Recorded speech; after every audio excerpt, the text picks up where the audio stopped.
Hello, and welcome to Family Folktales from the Nashville Public Library. I'm Susan Poulter, a librarian at the Main Library. Today I'll be reading the conclusion of The Adventures of Prince Camaralzaman and the Princess Badoura. This is part 9 of our stories from the Arabian Nights Entertainments, selected and edited by Andrew Lang. The Adventures of Prince Camaralzaman and the Princess Badoura, Part 2.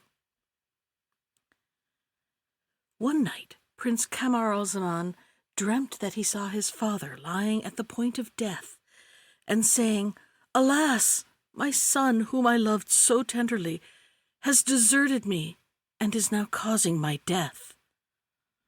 The prince woke with such a groan as to startle the princess, who asked what was the matter.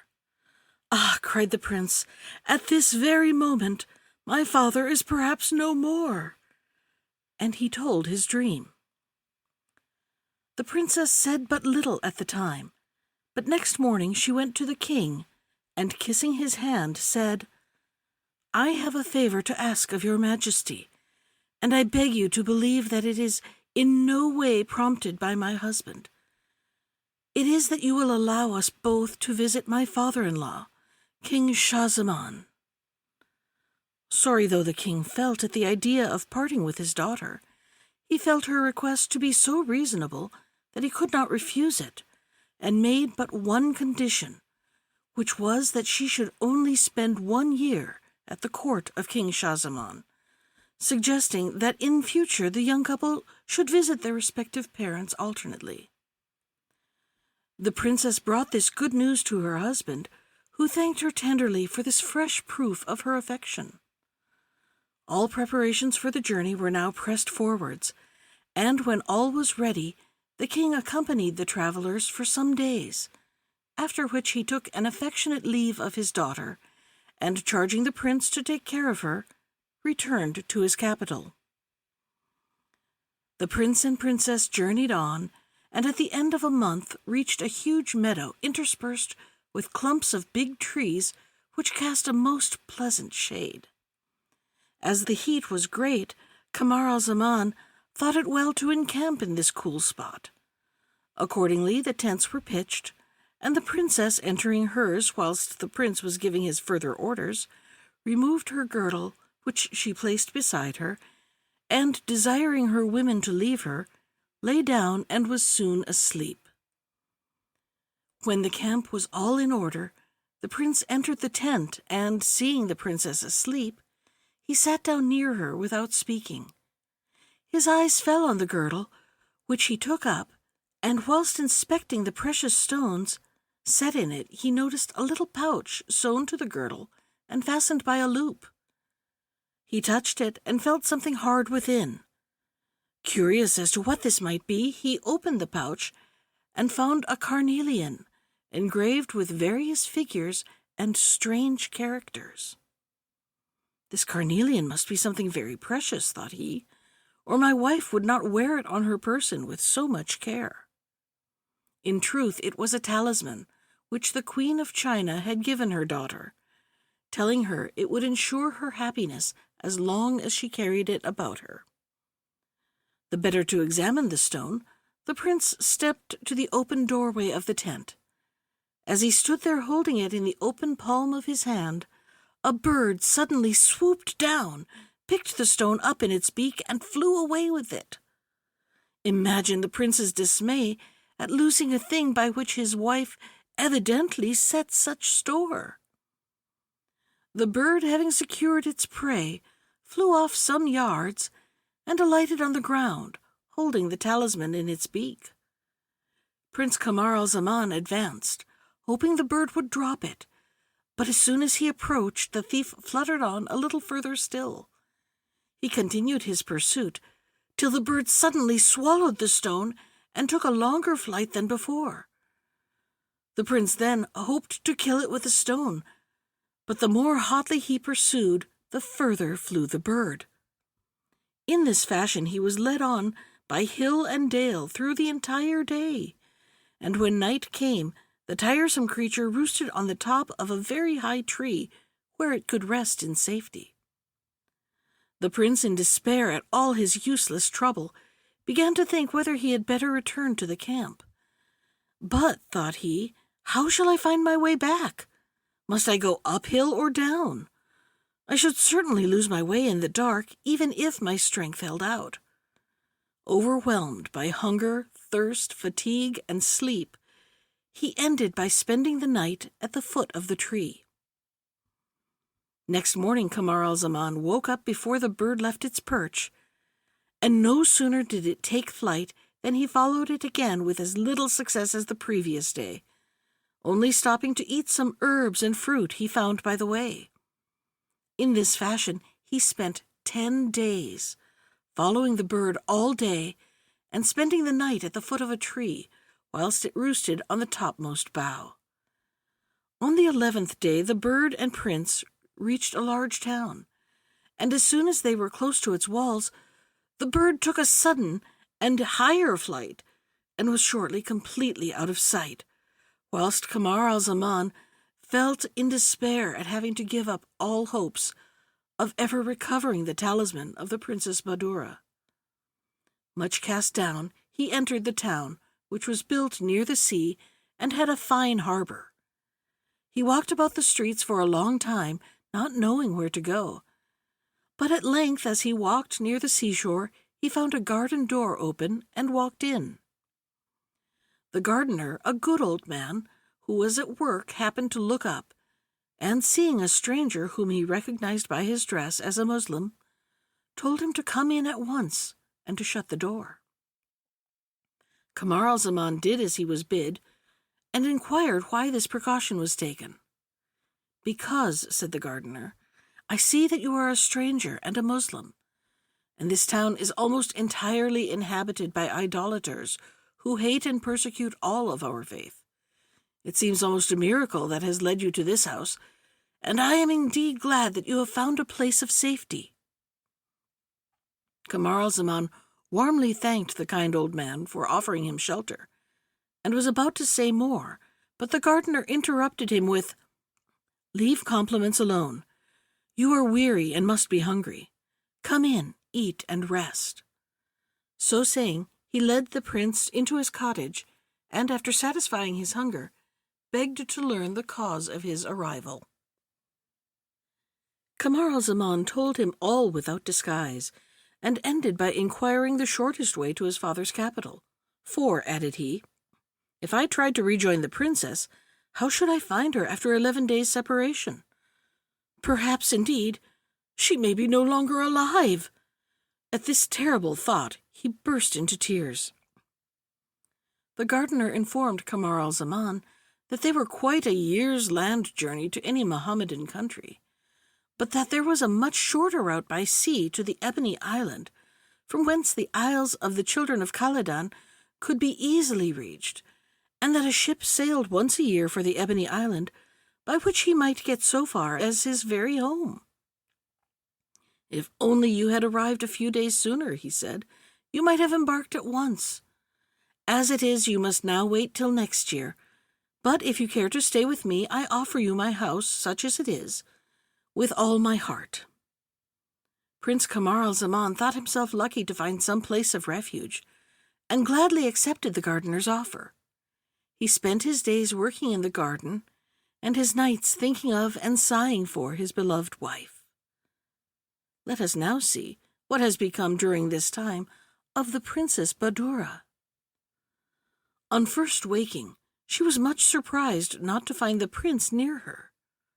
She called her women and asked if they knew where he was, and whilst they were telling her that they had seen him enter the tent, but had not noticed his leaving it, she took up her belt and perceived that the little pouch was open and the talisman gone. She at once concluded that her husband had taken it and would shortly bring it back. She waited for him till evening rather impatiently, and wondering what could have kept him from her for so long. When night came without him, she felt in despair and abused the talisman and its maker roundly. In spite of her grief and anxiety, however, she did not lose her presence of mind, but decided on a courageous, though very unusual step. Only the princess and her women knew of Camaralzaman's disappearance, for the rest of the party were sleeping or resting in their tents. Fearing some treason should the truth be known, she ordered her women not to say a word which would give rise to any suspicion, and proceeded to change her dress for one of her husbands, to whom, as has already been said, she bore a strong likeness. In this disguise she looked so like the prince that when she gave orders next morning to break up the camp and continue the journey, no one suspected the change. She made one of her women enter her litter, while she herself mounted on horseback, and the march began. After a protracted journey by land and sea, the princess, still under the name and disguise of Prince Camaralzaman, arrived at the capital of the Ebony Island, whose king was named Armanos. No sooner did the king hear that the ship which was just in port had on board the son of his old friend and ally, than he hurried to meet the supposed prince, and had him and his retinue brought to the palace, where they were lodged and entertained sumptuously. After 3 days, finding that his guest, to whom he had taken a great fancy, talked of continuing his journey, King Armanos said to him, "Prince, I am now an old man, and unfortunately I have no son to whom to leave my kingdom. It has pleased heaven to give me only one daughter, who possesses such great beauty and charm that I could only give her to a prince as highly born and as accomplished as yourself. Instead, therefore, of returning to your own country, take my daughter and my crown and stay with us. I shall feel that I have a worthy successor, and shall cheerfully retire from the fatigues of government." The king's offer was naturally rather embarrassing to the Princess Badoura. She felt that it was equally impossible to confess that she had deceived him, or to refuse the marriage on which he had set his heart, a refusal which might turn all his kindness to hatred and persecution. All things considered, she decided to accept, and after a few moments' silence said with a blush, which the king attributed to modesty, "Sire, I feel so great an obligation for the good opinion your majesty has expressed for my person, and of the honor you do me, that, though I am quite unworthy of it, I dare not refuse. But, sire, I can only accept such an alliance if you give me your promise to assist me with your counsels." The marriage being thus arranged, the ceremony was fixed for the following day, and the princess employed the intervening time in informing the officers of her suite of what had happened, assuring them that the Princess Badoura had given her full consent to the marriage. She also told her women, and bade them keep her secret well. King Armanos, delighted with the success of his plans, lost no time in assembling his court and council, to whom he presented his successor, and placing his future son-in-law on the throne, made everyone do homage and take oaths of allegiance to the new king. At night the whole town was filled with rejoicings, and much pomp. The Princess Halatelanifus, this was the name of the king's daughter, was conducted to the palace of the Princess Badoura. Now Badoura had thought much of the difficulties of her first interview with King Armanos's daughter, and she felt the only thing to do was at once to take her into her confidence. Accordingly, as soon as they were alone, she took Halatelanifus by the hand and said, "Princess, I have a secret to tell you, and must throw myself on your mercy. I am not Prince Camaralzaman, but a princess like yourself and his wife, and I beg you to listen to my story. Then I am sure you will forgive my imposture in consideration of my sufferings." She then related her whole history, and at its close was embraced warmly and assured of her entire sympathy and affection. The two princesses now planned out their future action, and agreed to combine to keep up the deception, and to let Badoura continue to play a man's part until such time as there might be news of the real Camaralzaman. Whilst these things were passing in the Ebony Island, Prince Camaralzaman continued to find shelter in the gardener's cottage in the town of the idolaters. Early one morning the gardener said to the prince, "Today is a public holiday, and the people of the town not only do not work themselves, but forbid others to do so. You had better, therefore, take a good rest whilst I go see some friends, and as the time is near for the arrival of the ship of which I told you, I will make inquiries about it, and try to bespeak a passage for you." He then put on his best clothes and went out, leaving the prince, who strolled in the garden, and was soon lost in thoughts of his dear wife and their sad separation. As he walked up and down, he was suddenly disturbed in his reverie by the noise two large birds were making in a tree. Camaralzaman stood still and looked up, and saw that the birds were fighting so savagely with beaks and claws that before long one fell dead to the ground, whilst the conqueror spread his wings and flew away. Almost immediately, two other larger birds, who had been watching the duel, flew up and alighted, one at the head and the other at the feet of the dead bird. They stood there some time, sadly shaking their heads, and then dug up a grave with their claws in which they buried him. As soon as they had filled in the grave, the two flew off, and ere long returned, bringing with them the murderer, whom they held, one by a wing and the other by a leg, with their beaks, screaming and struggling with rage and terror. But they held tight, and having brought him to his victim's grave, they proceeded to kill him, after which they tore open his body, scattered the inside, and once more flew away. The prince, who had watched the whole scene with much interest, now drew near the spot where it happened, and glancing at the dead bird, he noticed something red lying near, which had evidently fallen out of its inside. He picked it up, and what was his surprise when he recognized the Princess Badoura's talisman, which had been the cause of many misfortunes. It would be impossible to describe his joy. He kissed the talisman repeatedly, wrapped it up, and carefully tied it round his arm.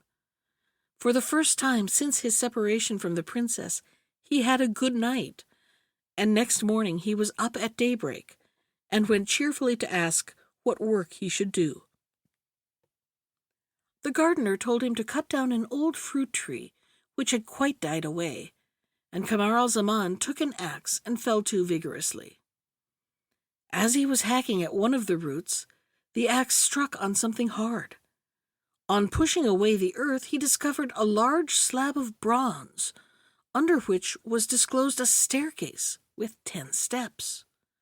He went down them, and found himself in a roomy kind of cave, in which stood 50 large bronze jars, each with a cover on it. The prince uncovered one after another, and found them all filled with gold dust. Delighted with his discovery, he left the cave, replaced the slab, and having finished cutting down the tree, waited for the gardener's return. The gardener had heard the night before that the ship about which he was inquiring would start ere long, but the exact date not being known, he had been told to return the next day for further information. He had gone, therefore, to inquire, and came back with good news beaming in his face. "My son," said he, "rejoice and hold yourself ready to start in 3 days' time. The ship is to set sail, and I have arranged all about your passage with the captain." "You could not bring better news," replied Camaralzaman, "and in return I have something pleasant to tell you. Follow me, and see the good fortune which has befallen you." He then led the gardener to the cave, and having shown him the treasure stored up there, said how happy it made him that heaven should, in this way, reward his kind host's many virtues, and compensate him for the privations of many years. "What do you mean?" asked the gardener. "Do you imagine that I should appropriate this treasure? It is yours, and I have no right whatever to it. For the last 80 years I have dug up the ground here without discovering anything. It is clear that these riches are intended for you, and they are much more needed by a prince like yourself than by an old man like me, who am nearing my end and require nothing. This treasure comes just at the right time, when you are about to return to your own country, where you will make good use of it." But the prince would not hear of this suggestion, and finally, after much discussion, they agreed to divide the gold. When this was done, the gardener said, "My son, the great thing now is to arrange how you can best carry off this treasure as secretly as possible, for fear of losing it. There are no olives in the Ebony Island, and those imported from here fetch a high price. As you know, I have a good stock of the olives which grew in this garden. Now you must take 50 jars, fill each half full of gold dust, and fill them up with the olives. We will then have them taken on board ship when you embark." The prince took this advice, and spent the rest of the day filling the 50 jars, and fearing lest the precious talisman might slip from his arm and be lost again, he took the precaution of putting it in one of the jars on which he made a mark, so as to be able to recognize it. When night came, the jars were all ready, and the prince and his host went to bed. Whether in consequence of his great age, or of the fatigues and excitement of the previous day, I do not know, but the gardener passed a very bad night. He was worse next day, and by the morning of the third day was dangerously ill. At daybreak the ship's captain came, and some of his sailors knocked at the garden door and asked for the passenger who was to embark. "I am he," said Camaralzaman, who had opened the door. "The gardener who took my passage is ill and cannot see you, but please come in and take these jars of olives and my bag, and I will follow as soon as I have taken leave of him." The sailors did as he asked, and the captain, before leaving, charged Camaralzaman to lose no time, as the wind was fair, and he wished to set sail at once. As soon as they were gone, the prince returned to the cottage to bid farewell to his old friend, and to thank him once more for all his kindness. But the old man was at his last gasp, and had barely murmured his confession of faith when he expired. Camaralzaman was obliged to stay and pay him the last offices, so having dug a grave in the garden, he wrapped the kind old man up and buried him. He then locked the door, gave up the key to the owner of the garden, and hurried to the quay, only to hear that the ship had sailed long ago, after waiting 3 hours for him. It may well be believed that the prince felt in despair at this fresh misfortune, which obliged him to spend another year in a strange and distasteful country. Moreover, he had once more lost the Princess Badoura's talisman, which he feared he might never see again. There was nothing left for him but to hire the garden, as the old man had done, and to live on in the cottage. As he could not well cultivate the garden by himself, he engaged a lad to help him, and to secure the rest of the treasure, he put the remaining gold dust into 50 more jars, filling them up with olives so as to have them ready for transport. Whilst the prince was settling down to this second year of toil and privation, the ship made a rapid voyage and arrived safely at the Ebony Island. At the palace of the new king, or rather of the Princess Badoura, overlooked the harbor, she saw the ship entering it, and was asked what vessel it was coming in so gaily decked with flags, and was told that it was a ship from the island of the idolaters, which yearly brought rich merchandise.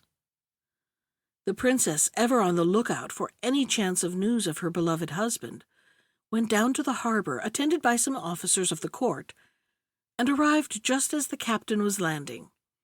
She sent for him and asked many questions as to his country, voyage, what passengers he had, and what his vessel was laden with. The captain answered all her questions, and said that his passengers consisted entirely of traders who brought rich stuffs from various countries, fine muslins, precious stones, musk, amber, spices, drugs, olives, and many other things. As soon as he mentioned olives, the princess, who was very partial to them, exclaimed, "I will take all you have on board. Have them unloaded, and we will make our bargain at once, and tell the other merchants to let me see all their best wares before showing them to other people." "Sire," replied the captain, "I have on board 50 very large pots of olives. They belong to a merchant who was left behind, as in spite of waiting for him, he delayed so long that I was obliged to set sail without him."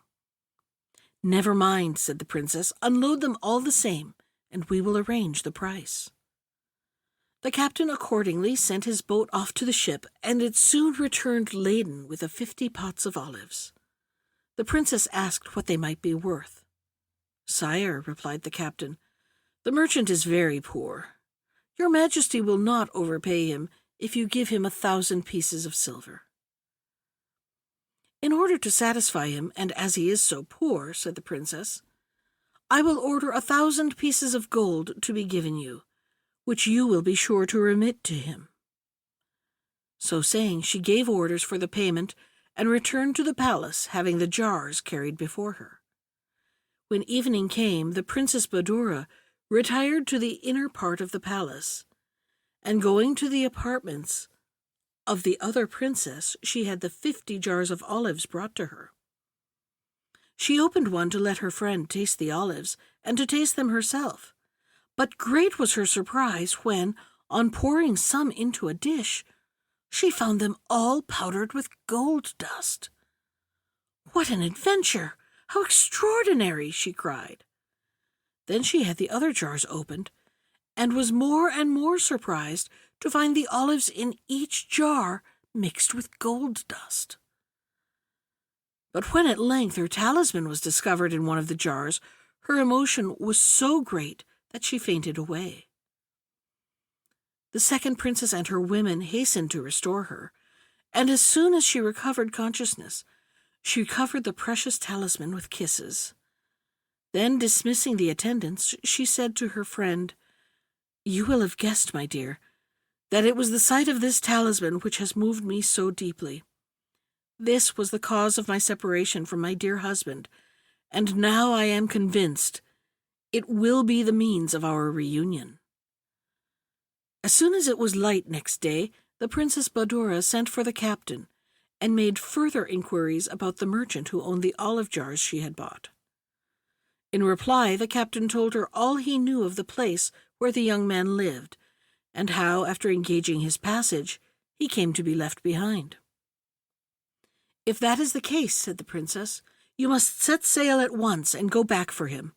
He is a debtor of mine, and must be brought here at once, or I will confiscate all your merchandise. I shall now give orders to have all the warehouses where your cargo is placed under the royal seal, and they will only be opened when you have brought me the man I ask for. Go at once and obey my orders." The captain had no choice but to do as he was bid, so hastily provisioning his ship, he started that same evening on his return voyage. When, after a rapid passage, he gained sight of the island of idolaters, he judged it better not to enter the harbor, but casting anchor at some distance, he embarked at night in a small boat with 6 active sailors, and landed near Camaralzaman's cottage. The prince was not asleep, and as he lay awake moaning over all the sad events which had separated him from his wife, he thought he heard a knock at the garden door. He went to open it, and was immediately seized by the captain and sailors, who, without a word of explanation, forcibly bore him off to the boat, which took them back to the ship without loss of time. No sooner were they on board than they weighed anchor and set sail. Camaralzaman, who had kept silence till then, now asked the captain, whom he had recognized, the reason for this abduction. "Are you not a debtor of the king of the Ebony Island?" asked the captain. "I? Why, I've never even heard of him before, and never set foot in his kingdom," was the answer. "Well, you must know better than I," said the captain. "You will soon see him now, and meantime be content where you are and have patience." The return voyage was as prosperous as the former one, and though it was night when the ship entered the harbor, the captain lost no time in landing with his passenger, whom he conducted to the palace, where he begged an audience with the king. Directly the Princess Badoura saw the prince, she recognized him in spite of his shabby clothes. She longed to throw herself on his neck, but restrained herself, feeling it was better for them both that she should play her part a little longer. She therefore desired one of her officers to take care of him and to treat him well. Next, she ordered another officer to remove the seals from the warehouse, whilst she presented the captain with a costly diamond, and told him to keep the 1,000 pieces of gold paid for the olives, as she would arrange matters with the merchant himself. She then returned to her private apartments, where she told the second princess all that had happened, as well as her plans for the future, and begged her assistance, which her friend readily promised. Next morning she ordered the prince to be taken to the bath and clothed in a manner suitable to an emir or governor of a province. He was then introduced to the council, where his good looks and grand air drew the attention of all on him. Princess Badoura, delighted to see him looking himself once more, turned to the other emirs, saying, "My lords, I introduce to you a new colleague, Camaralzaman, whom I have known on my travels, and who, I can assure you, you will find well deserves your regard and admiration." Camaralzaman was much surprised at hearing the king, whom he never suspected of being a woman in disguise, asserting their acquaintance, for he felt sure he had never seen her before. However, he received all the praises bestowed on him with becoming modesty, and, prostrating himself, said, "Sire, I cannot find words in which to thank your majesty for the great honor conferred on me. I can but assure you that I will do all in my power to prove myself worthy of it." On leaving the council, the prince was conducted to a splendid house which had been prepared for him, where he found a full establishment and well-filled stables at his orders. On entering his study, his steward presented him with a coffer filled with gold pieces for his current expenses. He felt more and more puzzled by such good fortune, and little guessed that the Princess of China was the cause of it. After a few days, the Princess Badoura promoted Camaralzaman to the post of Grand Treasurer, an office which he filled with so much integrity and benevolence as to win universal esteem. He would now have thought himself the happiest of men, had it not been for that separation which he never ceased to bewail. He had no clue to the mystery of his present position, for the princess, out of compliment to the old king, had taken his name, and was generally known as King Armanos the Younger, few people remembering that on her first arrival she went by another name. At length the princess felt that the time had come to put an end to her own and the prince's suspense, and having arranged all her plans with the second princess, she informed Camaralzaman that she wished his advice on some important business, and, to avoid being disturbed, desired him to come to the palace that evening. The prince was punctual, and was received in the private apartment, when, having ordered her attendants to withdraw, the princess took from a small box the talisman, and handing it to Camaralzaman, said, "Not long ago an astrologer gave me this talisman. As you are universally well informed, you can perhaps tell me what is its use." Camaralzaman took the talisman, and, holding it to the light, cried with surprise, "Sire, you ask me the use of this talisman. Alas! Hitherto it has been only a source of misfortune to me, being the cause of my separation from the one I love best on earth. The story is so sad and strange that I am sure your majesty will be touched by it, if you will permit me to tell it you." "I will hear it some other time," replied the princess. Meanwhile, I fancy it is not quite unknown to me. Wait here for me. I will return shortly."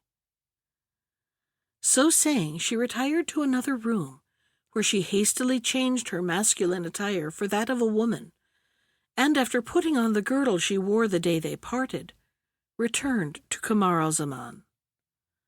The prince recognized her at once, and embracing her with the utmost tenderness, cried, "Ah, how can I thank the king for this delightful surprise?" "Do not expect ever to see the king again," said the princess, as she wiped the tears of joy from her eyes. "In me you see the king. Let us sit down, and I will tell you all about it." She then gave a full account of all her adventures since their parting, and dwelt much on the charms and noble disposition of the second princess, to whose friendly assistance she owed so much. When she had done, she asked to hear the prince's story, and in this manner they spent most of the night. Next morning the princess resumed her woman's clothes, and as soon as she was ready, she desired the chief eunuch to beg King Armanos to come to her apartments.